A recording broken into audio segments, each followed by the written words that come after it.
চলো বন্ধুরা তোমাদেরকে দেখায়। দেখো আমাদের না উঠোনে যে গাছ আছে, আম গাছটা আম পড়ে আছে।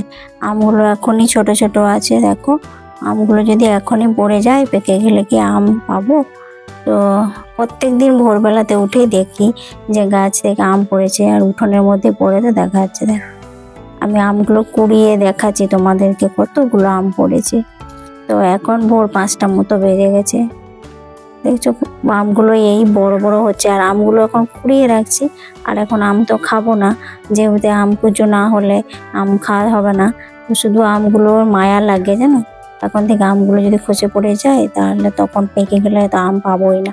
আর আমটা হচ্ছে হিমসাগর গাছের আম জানো, এত মিষ্টি না কি বলবো, খুবই মিষ্টি হয়। চলো তোমাদেরকে দেখায় কতগুলো আম পড়েছে, আমি কুড়িয়ে কুড়িয়ে রেখেছি।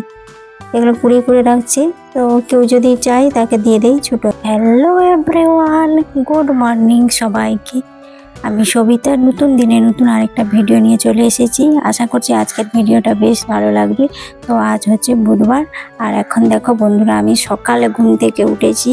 5টার সময় উঠে আমি চলে এসেছি একটু বাইরে উঠোনে। তো উঠোনে এসে একটুখানি ঘোরাঘুরি করে এক্সারসাইজ করে নিয়েছি। তো মেয়ের পরীক্ষা না বৃহস্পতিবার থেকে, তো সেই জন্য খুব টেনশন হচ্ছে। তো উঠোনে একটুখানি এক্সারসাইজ করার পরে মেয়েকে গিয়ে পড়তে বসাবো। তো চলো বন্ধুরা আমার ভিডিওটা তোমরা কন্টিনিউ দেখো।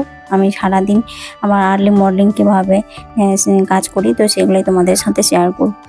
তো এদিকে দেখো এখন না মেয়ের কাছে পড়তে বসেছিলাম, এখন 7টা মতো বেজে গেছে। 1 ঘন্টা পড়িয়েছিলাম। তো এসেই দেখো আশেপাশে কাজগুলো সেরে নিয়েছি।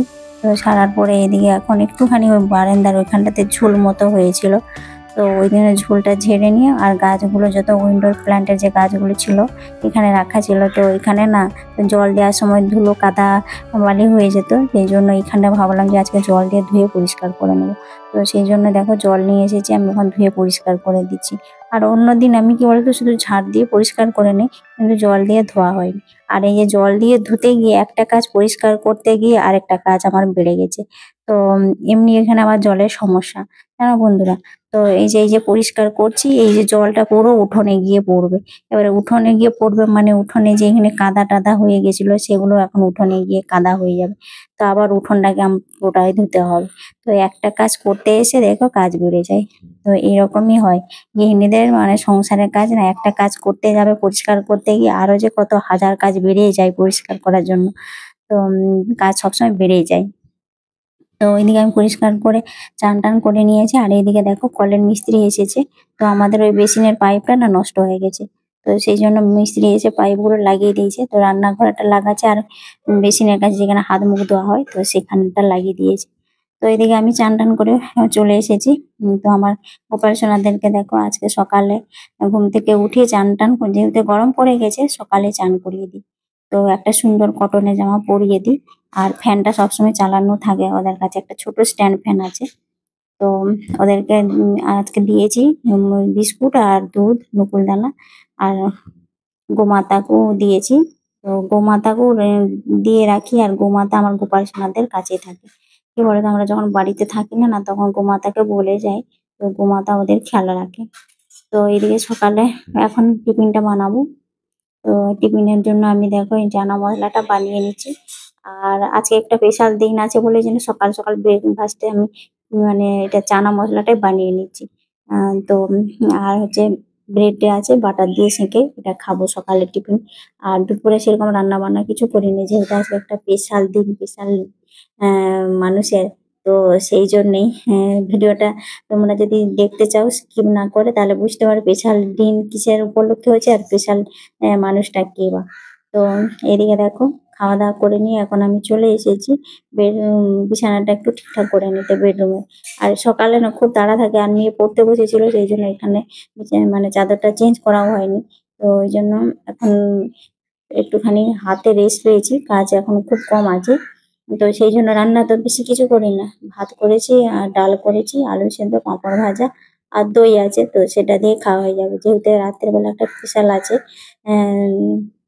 সেলিব্রেট হবে স্পেশাল মানুষের। তো সেই জন্যই এখন আর বেশি কিছু রান্না করলাম না। তো দেখো বিছানার চাদরটা ঠিক করে বালিশ টালিশ কভার গুলো চেঞ্জ করে নিলাম। আর একটুটা চাদর পেতে দিলে বেশ দেখতেও সুন্দর লাগে। দেখো কত সুন্দর লাগছে, একবারে ডিপ আর ক্লিন হয়ে গেছে, সুন্দর লাগছে বিছানাটা দেখতে। তো তারপরে এসে চলে এসেছি এই যে ড্রেসিং টেবিলটা খানি একটুখানি পরিষ্কার করতে। মানে কি বলতো, একা সংসার না, যখন কাজ কম থাকে তখনই ভাবি যে কিছু না কিছু কাজটা করে নিই। আর এই কাজগুলো পরিষ্কার করাই হচ্ছিল না, যেহেতু মেয়ের স্কুল টিউশনি সব। আর মেয়ের স্কুলটা কি বলতো, আজকে বুধবার, তো আজকে ছুটি রয়েছে, আর বৃহস্পতিবার থেকে ওদের শ্রেণী মূল্যায়নের পরীক্ষা শুরু হয়ে যাবে। তখন তার সময় পাবো না কোনো কাজ করতে। তো ওই জন্যই ভাবলাম যে না, কাজটা যখনই সময় পেয়েছি, ছুটির দিন পেয়েছি, তো কাজগুলো সেরে নিই। তো এই যে ড্রেসিং টেবিলটা পরিষ্কার করে, আর এই যে প্রতিদিন যে ক্রিমগুলো ইউজ করি, তো সেইগুলোই। তো এগুলো একটুখানি ক্রিমের জানাই যা ক্রিমটা এত সুন্দর করে ক্রিমগুলোকে গুছিয়ে রেখে দিচ্ছি। আর ট্রের মধ্যে একটা প্লাস্টিকের ট্রে নিয়েছি, তো সেটাই। আর এই যে সাইড ক্লিপগুলো জানো তো, মেয়ে চুলে বাঁধে আর খুলে খুলে রেখে দেয়। তো যত আমি গুছিয়ে রাখি, আর মেয়ে তো এলোমেলো করে দেয়।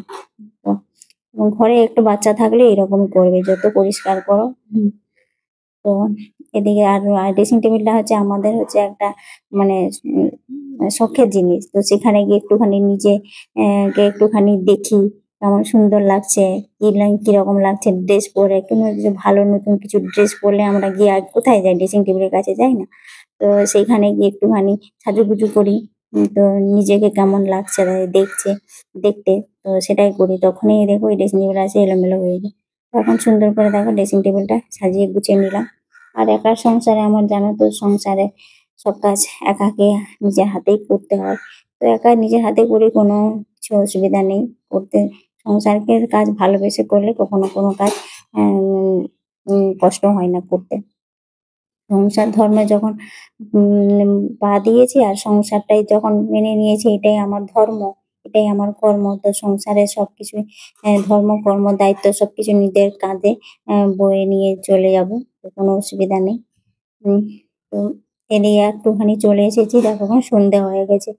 তো একটুখানি এসেছি এই যে রেস্টুরেন্টে। তো এখান থেকে এসেছি, বললাম না একটা স্পেশাল মানুষের জন্য স্পেশাল দিন আছে। তো আজকে হচ্ছে আমার বার্থডে, তো সেটাই তোমাদেরকে অনেকক্ষণ ধরে বলবো বলবো করে বলাই হচ্ছিল না। তো আজকে আমার বার্থডে আছে, তো সেই জন্য আমার মেয়ে হচ্ছে আমার কাছে স্পেশাল। তো সেই আমার বার্থডেটা সেলিব্রেট করবে।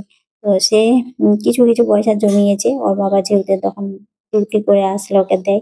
তো সেই পয়সা দিয়ে আমার জন্য বার্থডে সেলিব্রেট করবে, তার জন্যই দেখো মা মেয়ে দুজনেই এসেছি। তো এই যে এখন এইখানে রেস্টুরেন্টে এসে খাবার টাবারটা দিয়েছি, কেক নিয়ে বাড়ি গিয়ে কেক কাটিং করব। তো মা মেয়ে তো বেশিরভাগ সময় থাকি, তো তো তার জন্য মেয়ে তো এখানে কেক দিয়ে গেছিল। তো কেক নিয়ে নিই। তো মেয়ে পছন্দ মতো কেক নিবো। আর আমার না এইসব কেক গুলো ভালো লাগে না খেতে। তো আমার ওই 25শে ডিসেম্বরের সময় যে কেক গুলো ওঠে, সেই কেক গুলো আমার ভালো লাগে। আর এই যে ক্রিম দেওয়া কেক আমার একবারে ভালো লাগে না। তো মেয়ে এই কেক গুলো পছন্দ করে, সেগুলোই নিয়েছে, রেড ভেলভেটের ওই কেকটাই নিয়েছে। আর নিজের হাতে দেখো কি সুন্দর করে আমার জন্য ডেকোরেশন করেছে। কি বলতো, কেউ যদি আমার জন্য এরকম যদি একটু ছোট্ট করে যদি আমার স্পেশাল দিনটাকে যদি সেলিব্রেট করে দেয় না, সেটাই মনে হচ্ছে আমার কাছে অনেক সুখের, তো অনেক আনন্দের। তো সেটা মনে হচ্ছে এমন আনন্দ, সেটা মনে হচ্ছে মনে গেঁথে থাকবে, যতদিন বেঁচে থাকবো এই আনন্দটা আমি মানে মনে রাখতে পারবো। তো আমার কাছে হচ্ছে আমার মেয়ে হচ্ছে সব। তো ওই দেখো কত সুন্দর করে আমাকে সাজিয়ে দিয়েছে। তো আমাকে কেমন লাগছে কমেন্ট করে জানাবো। তো দেখো ও এখন না ওই কেক কাটবো, তো সেখানে ও ক্যান্ডেল জ্বেলে দিচ্ছে, সবকিছু রেডি করে দিচ্ছে। দেখ মানে নিজের কাজে যদি মেয়ে হয়েছে না, মেয়ে মানে তো জানে মায়ের কষ্ট, মায়ের দুঃখ সবকিছু। তো ছেলেরাও করে, ছেলেরাও বোঝে মায়ের কষ্ট, কিন্তু মেয়েরা হচ্ছে বেশি একটু মা ভক্ত হয়। তো মায়ের কষ্টটা বুঝে। তো মাকেই তো ওরা বন্ধু হিসেবে পায়, তো সারাক্ষণ 24 ঘন্টার মধ্যে সবসময় পায়, আপদে বিপদে সবসময়, সেই জন্যে। তো ওইদিকে দেখো ক্যান্ডেল গুলো জ্বালিয়ে দিচ্ছে। এখন আমাকে বললো যে তুমি কেক কাটার আগে তো তুমি প্রে করো। তো প্রে করে তারপরে একটা মোমবাতি তুমি ঠাকুরের কাছে দিয়ে এসো, তোমার কি মনের বাসনা আছে দিয়ে এসে তারপরে কেকটা কাটো। তো ও আমাকে, আমি তো এই প্রথম করছি, তো ও আমি তো জানি না, ও আমাকে শিখিয়ে দিচ্ছে আর বলে দিচ্ছে। তো এদিকে দেখো কেকটা কাটিং করছি, আর কেক কাটার সময় একটা অদ্ভুত ঘটনা ঘটেছে। আমি মোমবাতি দেখো নিভিয়ে দিয়েছি, এখন আবার কিছুক্ষণ পরে মোমবাতিটা জ্বলে উঠেছে। তোমরা এই ভিডিওটা ভালো করে খেয়াল করবে, বুঝতে পারবে। নিভিয়ে দিয়েছিলাম মোমবাতি, ধোঁয়া উঠছিল মোমবাতিটা, আবার কিছুক্ষণ পরে জ্বলে উঠেছে। তো এটা দেখে আমার খুব ভালো লাগলো যে ম্যাজিকের মতো কোনো কাজ হলো না। তো এদিকে দেখো এখন কেকটা কাটিং করে মেয়েকে খাইয়ে দিচ্ছি, মেয়ে আমাকে খাইয়ে দিচ্ছে। তো এইভাবে মা মেয়ে দুজনে এই ছোট ছোট খুশির মুহূর্তগুলো আমরা নিজেদের মধ্যে ভাগ করে নিই, শেয়ার করে নিই। তো এতেই আমরা কিন্তু খুব আনন্দে আছি, সুখে আছি। তো হাজবেন্ডের কথা ছাড়া, হাজবেন্ড তো সবসময় বাইরে থাকে, ডিউটি নিয়ে ব্যস্ত, সেই জন্য হাজবেন্ডের কথা আমি ভিডিওতে খুবই কমই বলি। কি বলতো, ও তো নিজের ডিউটি নিয়ে ব্যস্ত থাকে না, আমাদেরকে কখনো অত সময় দেয় না, তো সেই জন্য ওর কথা আমি ভালো বলি না তোমাদের সামনে। তো এখন খাবারটা নিয়ে এসেছি, তো খাবারটা খেয়ে নিই। তো দেখো মশলা কুলচা নিয়ে এসেছি আর চিকেন ললিপপ, আর সকালবেলা ব্রেকফাস্টে বানিয়েছিলাম না চানা মশলা। তো এই দিয়ে এখন আমাদের রাতের ডিনারটা করে নিচ্ছি। তো খাওয়া দাওয়া করে নিই। তো মেয়ে এখনো ড্রেস চেঞ্জ করেনি, আমি ড্রেসটা চেঞ্জ করে নিয়েছি, আর আমার প্রচন্ড গরম লাগছিল। তো সেই জন্য এখন সারাদিন তো কাজ করলাম, এই সংসারের কাজ, এইখানে বাজারে গেলাম, এই করলাম, এত সারাদিনে ধকল গিয়েছে। তো ভাবলাম যে তাড়াতাড়ি এখন শুয়ে পড়বো, এখন ওই 10টার মতো বেজে গেছে। তো খাওয়া দাওয়া করে এখন আইসক্রিমটা যে খাচ্ছি। তো ভিডিওটা আমি এখানেই শেষ করছি। ভিডিওটা কেমন লাগলো তোমরা কমেন্ট করে জানাবে। ভালো লাগলে চ্যানেলটাতে সাবস্ক্রাইব করে আমার পরিবারের সদস্য হয়ে যাবে। ততক্ষণ তোমরা সবাই ভালো থাকো, সুস্থ থাকো, দেখা হচ্ছে আবার একটা নতুন ভিডিওতে। তো তখন সবাইকে টাটা, বাই, গুড নাইট।